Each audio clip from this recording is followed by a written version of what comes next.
Thank you, Chair. Mr. Cousineau, just before the break, you actually lied to committee.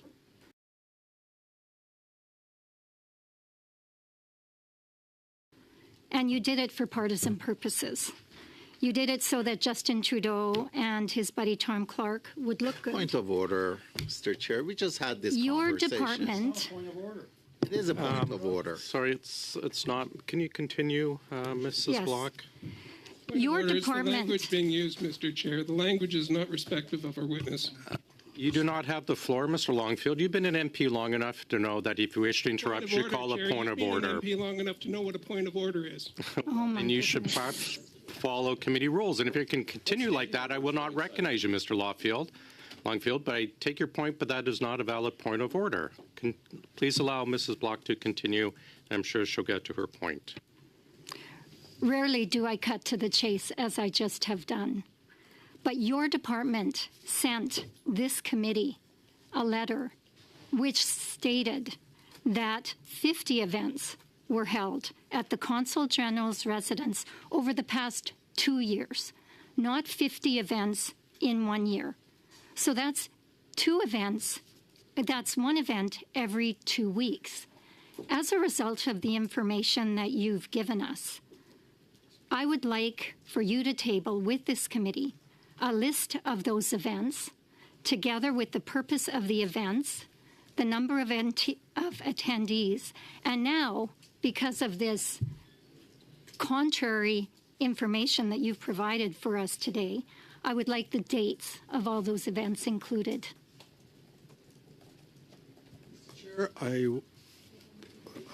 Mr. Chair, I'd like to clarify what's in the opening remarks that was provided was indeed 2 years. I might have misunderstood during the fast pace talking that was going on. What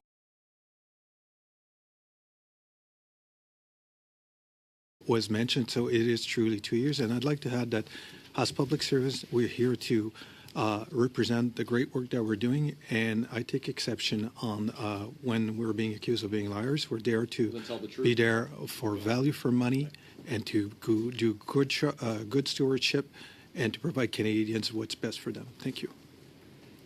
Thank you, Mr. Cousineau. I accept your explanation that you were caught off guard like the rest of us were in the midst of the rant prior to the break.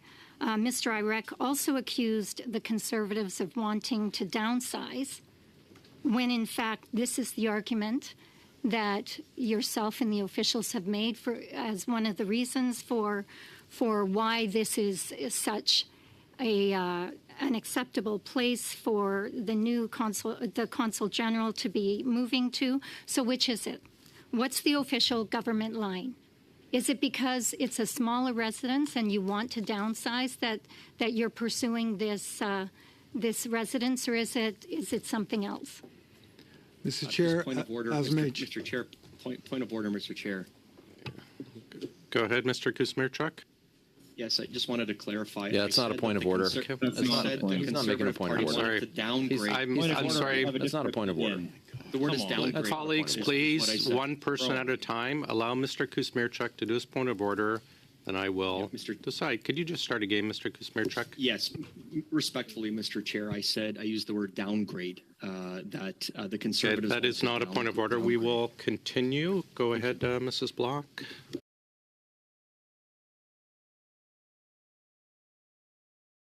So can you just reiterate for us, is in fact one of the reasons that this is a more acceptable location that you have made is that it's a smaller residence than the one that the Consul General is currently residing in? Mr. Chair, I'm going to go back to my opening remarks. We actually have made decision on multiple factors. One of them is the net present value that it was bringing. The second one was around like the meeting all the future needs. Value for money for Canadians. And while we are downsizing, it was not the main factor. All right, thank you very much. In the letter that we received from Ms. McCardle, she also cited that there were other issues raised about the suitability of the current residence. These issues included lack of proper division of family and representational spaces and restrictions on events that were imposed by the cooperative board. What are the rules for the new condo? Did you ensure that you would be allowed to bring in large groups of strangers for events at this exclusive condo building?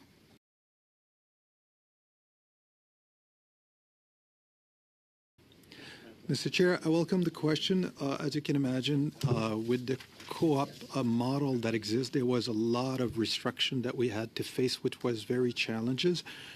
We do know that in the new location that we're going to go, there's going to be more flexibility, making us more agile for those representation. So did you confirm if there were any rules in regards to the types of events that you hope to hold in the new residence? Mr. Chair, I would respond to the current situation with the co-op and the restriction that we have, which would not be applied like the way it is with the current co-op environment we're in the new condo. So we are expecting more flexibility for sure. Are there any rules that you are aware of? Mr. Chair, I would actually turn to my colleague who have been working very closely on the purchase of the condo about the specific rules because I don't have those details. And who would that be? Thank you. Oh, that would be me. Thank you. We have taken into account the ability to perform the duties or the requirements of the program before purchasing the unit. I haven't read myself the condominium convention that exists at the building there, but I know that the unit was selected because it is possible and convenient to organize the events according to the program need. It might state in that convention. I'm not aware of any restriction that may exist in the new condo with regard to, typically there will be restrictions in terms of security and access, but other than that, I'm not aware of any other restriction. Thank you.